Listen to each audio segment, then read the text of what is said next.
வணக்கம். சனி பெயர்ச்சி பலன்கள் 2025 முதல் 2027 வரை. வருகின்ற மார்ச் மாதம் 29ஆம் தேதி 2025 சனி பகவான் கும்ப ராசியிலிருந்து பெயர்ச்சியாகி மீன ராசிக்கு செல்வார். மீன ராசியில் அமரும்போது 4 ராசிக்காரர்கள் மிக கவனமாக இருக்க வேண்டும். மேச ராசிக்காரர்களுக்கு விரயச்சனியாக சனி பகவான் வருவார். 7.5 சனியில் விரயச்சனி என்பது ஆரம்பத்தில் அவ்வளவு பாதிப்புகளாக இல்லாமல் வீண் விரயங்களும் தேவையில்லாத விரய செலவுகளும் கடன்படுவதற்குண்டான வாய்ப்புகளும் செய்யும் தொழிலில் மந்த நிலையும் வியாபாரம் விருத்தியில்லாத தன்மையும் அதிகப்படியான கஷ்டங்களும் கொடுக்கக்கூடிய ஸ்தானம் 7.5 சனி. 7.5 சனி என்பது 2.5 ஆண்டு காலமாக இல்லாமல் முதலில் விரயமாகவும் அதற்கு பிறகு ஜென்மத்தில் சஞ்சாரம் செய்வது, அதற்கு பிறகு கழிவுச்சனியாக இருந்து கஷ்டங்களை கொடுப்பது. மேசராசிக்காரர்கள் செவ்வாயின் ஆதிக்கத்தில் பிறந்தவர்கள். செவ்வாய் பகவான் உங்களுக்கு ராசி அதிபதியாக வருவார். ஆனால் அதே மேசராசியில் சனி பகவான் நீசம் பெறுவார். நீசம் பெறுகின்ற வீட்டுக்கு எப்பொழுதுமே நற்பலன்களை செய்ய மாட்டார், அதிகப்படியான கெடு பலன்களை தருவார். ஆகையால் மேசராசிக்காரர்கள் 9 மாதங்களுக்கு முன்பதாகவே போடுகின்ற இந்த பதிவை பொறுமையாக கேட்க வேண்டும். ஏன்னு கேட்டிங்கன்னாக்கா 10 நிமிஷம் அல்லது 15 நிமிடங்கள் பொறுமையாக கேட்டால் பெரிதளவு பாதகத்தில் இருந்து சாதகமான பலன்களை பெறுவதற்குண்டான வாய்ப்புகள் இருக்கும். மேசராசிக்காரர்கள் என்றாலே செவ்வாயின் ஆதிக்கம் நிறைந்தவர்கள் சொல்லியிருக்கோம் இல்லையா. மேசராசியில் இருக்கக்கூடிய அஸ்வினி, பரணி, கிருத்திகை இந்த 3 நட்சத்திரத்திற்கும் 3 வகையான பலன்களை கொடுப்பார். அதுவும் வயதுக்கு தக்கவாறு. சிறு பிள்ளைகளுக்கு ஒரு பலனும், படிக்கின்ற பிள்ளைகளுக்கு ஒரு பலனும், திருமண வயதில் இருப்பவர்களுக்கு ஒரு பலனும், திருமணமாகி குடும்பத்துடன் இருப்பவர்களுக்கு ஒரு பலன் என்று மாறி மாறி கொடுப்பதாகவே இருக்கும். ஒரு 5 வயசு குழந்தை இருக்கும், உனக்கு வியாபாரம் நடக்காது, நீ செய்கிற தொழிலில் விருத்தி அடையாது, 7.5 சனியாக சனி பகவான் வரும்னு சொன்னால் அது அவ்வளவு நம்பிக்கைக்கு உரியதாக இருக்காது. ஆகையால் வயதுக்கு தக்கவாறு செய்யும் தொழில் என்பது சொந்தமாக தொழில் வைத்து கொண்டு இருப்பவர்களுக்கும் அல்லது குடும்பத்தை தூக்கி சுமக்கின்ற குடும்ப தலைவனாக இருந்தால், தலைவியாக இருந்தால், அல்லது பொறுப்புகளை சுமந்து பெரிதளவு ஒரு வியாபாரம் செய்வதாக இருந்தாலும் சரி, பெரிய பிஸ்னஸ் செய்கிறதாக இருந்தாலும் சரி, அப்படி இருப்பவர்களுக்கு தான் மிக கவனமாக இருக்கணும். 7.5 சனியில் ஆரம்பத்தில் அவ்வளவு பாதகத்தை தராமல் சிறிது சிறிதாக துன்பங்களை கொடுத்து கொண்டே வருவார் சனி பகவான். சனி பகவான் மாறும்போது உங்களுக்கு குரு பகவானும் மாற்றம் பெற்று பாதகமான ஸ்தானத்தில் அமர்ந்து விடுவார். அதற்கு பிறகு ராகு கேது பயிற்சியும் இருக்குது. ராகு பகவானால் கேது பகவானால் நற்பலன்கள் அதிகமாக இருக்கிறது என்றாலும் குரு பகவானால் சனி பகவானால் கெடு பலன்கள் இருக்கும். இதனுடைய பதிவை தனிப்பதிவாக போடுறோம், கேட்டு பயன்பெறலாம் மேசராசிக்காரர்கள். அடுத்தது மிதுனம். மிதுன ராசிக்காரர்களுக்கு இப்போ இருக்கக்கூடிய சூழ்நிலை குரு பகவான் விரய குருவாக இருக்கிறார். அடுத்தது அவர் ஜென்ம ராசிக்கு தான் வரப்போகிறார். இந்த 2025 4 ராஜ கிரகங்களும் சனி, குரு, ராகு, கேதுக்கள் இந்த 4 கிரகங்களும் பயிற்சி காலங்கள் இருப்பதினால் மிக கவனமாக இருக்கணும் மிதுன ராசி. ஜென்மத்தில் குரு பகவான் அமருவது பாதகத்தை தரும். 10ஆம் ராசியில் அமர்ந்து தசம கேந்திரம் என்று சொல்லக்கூடிய கருமஸ்தானத்தில் சனி பகவான் அமரும்போது தொழிலில் பல வகையான சிக்கல்களை சந்திக்கக்கூடிய சூழ்நிலையாக இருக்கும். சனி பகவான் 10ஆம் இடத்தில் வந்தால் தொழில் விரயம், வியாபாரத்தில் நஷ்டம், குடும்பத்தில் கஷ்டம், கையிருப்பு கரைதல், சில நேரங்களில் தசா சரியில்லாமல் இருந்தால் நோயாளிகளாக மாற்றுதல், அளவுக்கு அதிகமாக பிரச்சனைகளை சந்திக்கின்ற மனிதர்களாகவே இருக்கக்கூடிய சூழ்நிலையை மாற்றி விடுவார் சனி பகவான். இதே சனி பகவான் உங்களுக்கு கஷ்டத்தை கொடுத்தாலும் சில மாதங்களில், அதாவது 2.5 ஆண்டு காலங்களில் 30 மாதம் இல்லையா, இந்த 30 மாதமும் இதே பலனை கொடுக்க மாட்டார். பலன்கள் மாறுபடும். ஆரம்பத்தில் சற்று கடினமாக உங்களுக்கு கஷ்டங்களை கொடுத்தாலும் புதன் பகவான் ராசி என்று சொல்லக்கூடிய மிதுன ராசிக்காரர்களுக்கு சனி பகவான் எப்பொழுதுமே நட்பு கிரகமாக வருவார். ஆனால் இருக்கின்ற இடத்திற்கு தக்கவாறு பலன்களை கொடுக்க வேண்டியது கிரகங்களுடைய கடமை. அதுவும் சனி பகவான் கேட்டிங்கன்னாக்கா நீதிமான் சொல்லுவாங்க. அவர் இருக்கிற இடமும் பாழாகும், அவர் பார்க்கின்ற பார்வையும் பாழாகும். உடல் நலத்தில் மிக கவனமாக இருக்கணும். வேலைன்னு அலைஞ்சு செய்கிறது தப்பில்லை.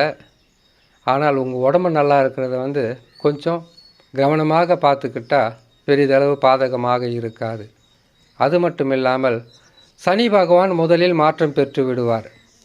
அதற்கு பிறகு குரு பகவான் மாறி ஜென்ம ராசியில் அமர்ந்து விடுவார். அப்படி அமரும்போது ஜென்மத்தில் அமர்ந்தால் கடுமையான கஷ்ட நஷ்டங்களை சந்திக்கக்கூடிய நிலையில் மிதுன ராசி வந்துவிடும். ஆகையால் 4 கிரகங்களும் மாற்றம் பெறுவதால் கேது பகவான் நற்பலன்களை செய்வார். ஆனால் சனி பகவான் செய்ய மாட்டார். உங்களுடைய சொந்த ஜாதகத்தில் நடக்கின்ற தசாவை வைத்துத்தான் அதிகப்படியான நற்பலன்களா அதிகப்படியான தீய பலன்களா என்பதை முடிவு செய்ய முடியும்.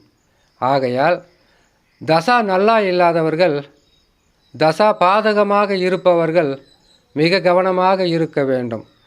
அது என்ன தசா பார்க்குறதுன்னு கேட்டிங்கன்னாக்கா, உங்களுடைய சொந்த ஜாதகத்தில் லக்கினத்தில் இருந்து அமர்ந்த கிரகங்கள் ராசிக்கு நட்பாக வருகிறதா, அல்லது ஆட்சி உச்சமாக வருகிறதா, நீச பகையாக வருகிறதா என்பதை பார்ப்பது தான் தசா. ஆகையால் மிதுன ராசிக்காரர்கள் உங்களுடைய ஜாதகத்தை ஒரு முறை பார்த்து அது எப்படி இருக்கிறது என்பது தெரிந்து கொண்டால் போதும். இதனுடைய பதிவை தனிப்பதிவாக போடுறோம், கேட்டு பயன்பெறுங்க. அடுத்ததாக கன்னி ராசி. வரக்கூடாத இடத்திற்கு சனி பகவான் வந்தால் நடக்கக்கூடாதது எதுவாக இருந்தாலும் நடக்கும். கண்டக சனியாக சனி பகவான் வருவார். கண்டக சனி என்பது ஒரு மனிதனுக்கு 7ஆம் இடத்தில் சனி பகவான் வருவதை கண்டக சனி என்று சொல்வார்கள். கண்டக சனி என்ன செய்யும்? கண்டக சனியாக சனி பகவான் வந்தால் உறவு சிக்கல்கள் ஏற்படும். தவறான உறவையும் தவறான நட்பையும் மனம் தேடி அலையும். நல்லதே சொன்னாலும் அதை உதாசனப்படுத்திவிட்டு கெட்டவர்களுடைய சேர்க்கை, கெட்ட எண்ணங்கள் வருவது, கெடு பலன்களை நோக்கி அவர்களாகவே செல்லுவது, திடீர் அதிர்ஷ்டங்களை நோக்கி செல்வது, மற்றவர்களிடத்தில் பொருளோ பணமோ அல்லது வேறு ஏதாவது ஒரு வகையில் சிக்கி கொடுத்துட்டு சிக்கி தவிப்பது, இப்படிப்பட்ட பாதகங்களை செய்வதில் சனி பகவான் கண்டக சனியில் அதிகமான செயல்களாக இருக்கும். ஆகையால் கன்னி ராசிக்காரர்கள் கண்டக சனி வருகிறது என்றாலே இறை நம்பிக்கை. தவறு செய்தால், கண்டக சனியில் நீங்கள் தவறு செய்துவிட்டால் அஷ்டம சனியில் அகப்பட்டு கொண்டு பல பேரால் அவமானப்படுத்தக்கூடிய ஒரு மனிதர்களாகவும், பொருளை இழந்த ஒரு மனிதர்களாகவும், சொந்தங்களை இழந்த மனிதர்களாகவும், கணவன் மனைவிக்குள் பல வகையான கருத்து வேறுபாடுகளை சந்திக்கின்ற மனிதர்களாகவும், பிள்ளைகளால் ஒதுக்கப்பட்ட மனிதர்களாகவும், நண்பர்களே துரோகிகளாக மாறக்கூடிய ஒரு நிலையில் கிரகம் கண்டக சனியிலிருந்து ஆரம்பித்து அஷ்டம சனி வரைக்கும் ஆட்டி படைக்கும். 5 ஆண்டு காலங்கள் பொறுமை, நிதானம், இறை நம்பிக்கை, ஏதாவது நீங்கள் செய்கிறதா இருந்தால் கூட சரி, ஒரு முறைக்கு 2 முறை உங்களுடைய சொந்த செயல்களாக இல்லாமல் உங்களுக்கு கூட இருக்கிற மனைவி அல்லது கணவன் அல்லது அப்பா அம்மா சகோதரன் சகோதரி இவங்களிடத்தில் ஒரு முறை கேட்டு பொறுமையாக செய்யுங்க. அவசரப்பட்டு செய்யாதீங்க. கடன் அதிகமாக வாங்காதீங்க. வாங்கினாக்கா அதுதான் மிகப்பெரிய பாதகமாக இருக்கும். யாருக்கும் முன்ஜாமீன் கொடுக்காதீங்க. யாரையும் நம்பி மோசம் போகாதீங்க. கண்டக சனியிலே சொல்கிறேன், மிதுன ராசிக்காரங்களுக்கும் சொல்லியிருந்தோம்.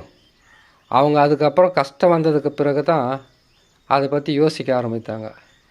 அடுத்தது கடகராசிக்காரங்களுக்கு சொன்னோம். அவங்களும் துன்பம் வந்ததுக்கு பிறகு தான் அது என்னென்னு அனுபவித்ததுக்கு பிறகு தான் அவங்க உணர்ந்தாங்க. சிம்ம ராசிக்கும் சொல்லியிருக்கோம். கேட்பதும் கேட்காம போகிறதும் உங்களுடைய விருப்பம்.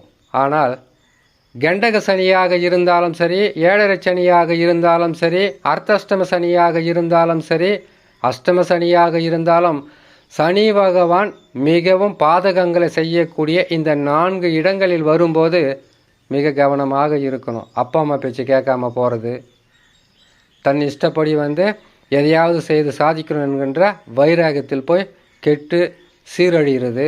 இப்படிப்பட்ட பாதகங்களை செய்யக்கூடிய அமைப்பில் சனி பகவான் இருப்பதினால் கன்னிராசிக்காரர்கள் மிக மிக கவனமாக இருக்கணும். இதனுடைய பதிவை தனிப்பதிவாக போடுறோம், கேட்டு பயன்பெறுங்க. அடுத்ததாக கும்பராசி மிக கவனமாக இருக்க வேண்டிய ராசி. 7.5 சனியில் ஜென்ம சனியை சந்தித்து கொண்டு ஒவ்வொரு நாளும் எது நடக்குமோ எது நடக்கப் போகிறதோ என்ற பயத்துடன் இருக்கக்கூடிய கும்பராசிக்காரர்களுக்கு சனி பகவான் பெயர்ச்சியாகி கழிவு சனியாக பாதச்சனியாக அமருவார். அப்படி அமர்ந்தால் கழிவு சனியாக இருக்கும்போது நற்பலன்களை கட்டாயம் ஓரளவுக்காவது செய்யணும். ஆனால் இது சனி பகவானை மட்டும் வைத்துவிட்டு, சனி பகவான் உங்களுக்கு 2ஆம் இடத்திற்கு வரப்போகிறார், பொருளாதாரம் உயரப்போகிறது, உங்கள் வாழ்க்கையில் அனைத்து வகையான நற்பலன்களும் நடக்கப் போகிறதுன்னு சொல்ல முடியாது. ஏன்னு கேட்டிங்கன்னாக்கா, ராகு 2ஆம் இடத்தில் இருக்கிறார், கேது 8ஆம் இடத்தில் இருக்கிறார். சனி பயிற்சி ஆனவுடன் சில மாதங்களில் ராகு பகவான் ஜென்ம ராசியில் அமர்ந்து விடுவார். அப்படி ஜென்ம ராசியில் அமரும்போது சனி பகவான் கொடுத்து வந்த அனைத்து வகையான தடங்கல்களும் அனைத்து வகையான கஷ்டங்களும் நஷ்டங்களும் கொடுக்கும். அது மட்டும் இல்லாமல் ஜென்மத்தில் ராகு பகவான் அமரும்போது 7ஆம் ராசியில் கேது பகவான் அமருவார். ஏற்கனவே மிகப்பெரிய ஒரு கஷ்ட நஷ்டத்தில் இருக்கக்கூடிய இந்த கும்பராசிக்காரர்களுக்கு இன்னும் அதிகமான தொல்லைகளை கொடுத்து விடுவார். ஆனால் இதிலிருந்து உங்களுக்கு மார்க்கம் கிடைக்க வேண்டுமென்றால் உங்களுடைய சொந்த ஜாதகம் ஒன்று இருக்கு இல்லையா, அதில் நடக்கக்கூடிய தசாவை பாருங்கள். அந்த தசா தான் உங்களுக்கு இருப்பதிலேயே உங்களை காப்பாற்றுவதும் கைவிடக்கூடிய ஒரு நிலையில் இருக்கிறதா, காப்பாற்றக்கூடிய ஒரு நிலையில் இருக்கிறதான்னு தசாவை தான் பார்க்கணும். ஆனால் சனி பகவான் பயிற்சி ஆகின்ற 2025 ராகு கேது பயிற்சியும் இருக்குது, குரு பயிற்சியும் இருக்குது. குரு பகவான் 5ஆம் இடத்திற்கு செல்லுவார். 5ஆம் இடம் என்பது பூர்வ புண்ணியஸ்தானம். அப்படி பூர்வ புண்ணியஸ்தானத்தில் அமரக்கூடிய குரு பகவான் சனி பகவான் ஒரு பக்கம் கழிவு சனியாக இருப்பார். ராகு கேதுக்கள் ஒரு பக்கம் பாதகத்தை தர 3 கிரகங்களையும் தாண்டி குரு பகவானால் அவ்வளவு சிறப்பான பலன்களை கொடுத்து விட முடியாது. அப்புறமா கும்பராசிக்காரர்களுக்கு குரு மாற்றம் என்பது மிகப்பெரிய ஒரு நன்மையை செய்யும் சொல்லி பொய் சொல்லக்கூடாது. ஏன்னு கேட்டிங்கன்னாக்கா, குரு பகவான் 5ஆம் இடத்தில் இருந்தால் திருமண யோகம், புத்திர பாக்கிய யோகம், வீடு கட்டுறது, இடம் வாங்கிறது, நல்ல வேலையில் சேர்றது, இப்படியெல்லாம் நற்பலன்களை அள்ளி கொடுக்கின்ற கிரகமாகவே இருப்பார். ஆனால் இதே குரு பகவான் உங்களுக்கு 5ஆம் இடத்தில் அமரும்போது ராகு கேதுக்கள் பாதகமாக இருக்கிறார். படிக்கு பாதியாக பலன்கள் குறையும். அடுத்தது கழிவுச்சனியாக இருக்கக்கூடிய சனி பகவான் அவர் மாற்றம் பெற்று ஓராண்டுக்கு பிறகுதான் நற்பலன்களை கொடுக்க ஆரம்பிப்பார். ஆனால் ஜென்ம சனியாக இருக்கும்போது வந்த கஷ்ட நஷ்டங்களிலிருந்து சிறிது சிறிதாக மீண்டு வரலாம் கும்பராசிக்காரர்கள். வெறுமனே உங்களுக்கு ஆசை வார்த்தையை சொல்லிவிட்டு போயிட்டா அதுக்கப்புறம் எந்த ஜோதிடர் போடக்கூடிய பதிவை தான் பார்க்குறதுனே தெரியலையே, இவ்வளோ நல்லதுன்னு போடுறாங்க, நல்லது நடக்கலைன்னு மனம் கஷ்டப்படும். அந்த கஷ்டம் அப்புறம் படுறதுக்கு முதல்ல நாமளே சொல்லிடணும் இதுதான் நடக்க போகுதுன்னு. அந்த வகையில் மிகவும் கவனமாக இருக்க வேண்டும் கும்பராசி. ஆனால் சொந்த ஜாதகத்தில் நடக்கக்கூடிய தசா வலிமையாக இருந்து விட்டால் அதிகப்படியான தொல்லைகள் இருக்காது, கஷ்டங்கள் அதிகமாகத்தான் இருக்காது. ஆனால் கஷ்டமே இருக்காதுன்னு சொல்ல முடியாது. ஏன்னு கேட்டிங்கன்னாக்கா வயசுக்கு தக்கவாறு நீங்கள் செய்கின்ற தொழிலை பொறுத்தது, நீங்கள் ஏற்றுக்கொண்டிருக்கக்கூடிய பொறுப்புகளை பொறுத்தது.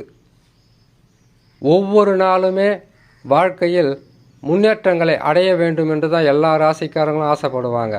ஆனால் அதை நிர்ணயம் செய்வது உங்களுடைய சொந்த ஜாதகம். ஜாதகத்தில் தசா வலிமையாக இருந்தால் நீங்கள் நற்பலன்களை கட்டாயமாக அடையலாம். ஆனால் கஷ்டங்களும் நஷ்டங்களும் தாண்டி உங்களுக்கு நல்லது நடக்கும். அதே தசா பாதகமாக இருந்துவிட்டால் 4 கிரகங்களும் பாதகமாக இருக்கும்போது தசாவும் சரியில்லை என்றால் எவ்வளவு கஷ்டமாக இருக்கும் என்பதை அதை அனுபவிக்கின்ற உங்களுக்குத்தான் தெரியும். ஆகையால் மிக கவனமாக இருக்க வேண்டும். மேசராசி, மிதுன ராசி, கன்னி ராசி, கும்பராசி இதனுடைய 12 ராசிக்கும் ஒவ்வொரு பதிவாகவும் தனித்தனியாக போடப்படும். அதுக்கு உண்டான பரிகாரமும் சொல்லப்படும். பொறுமையும் நிதானமும் இருந்தால் கேட்டு பயன்பெறலாம் என்று சொல்லி இன்னொரு நல்ல பதிவில் உங்களை நான் சந்திக்கிறேன். நன்றி, வணக்கம்.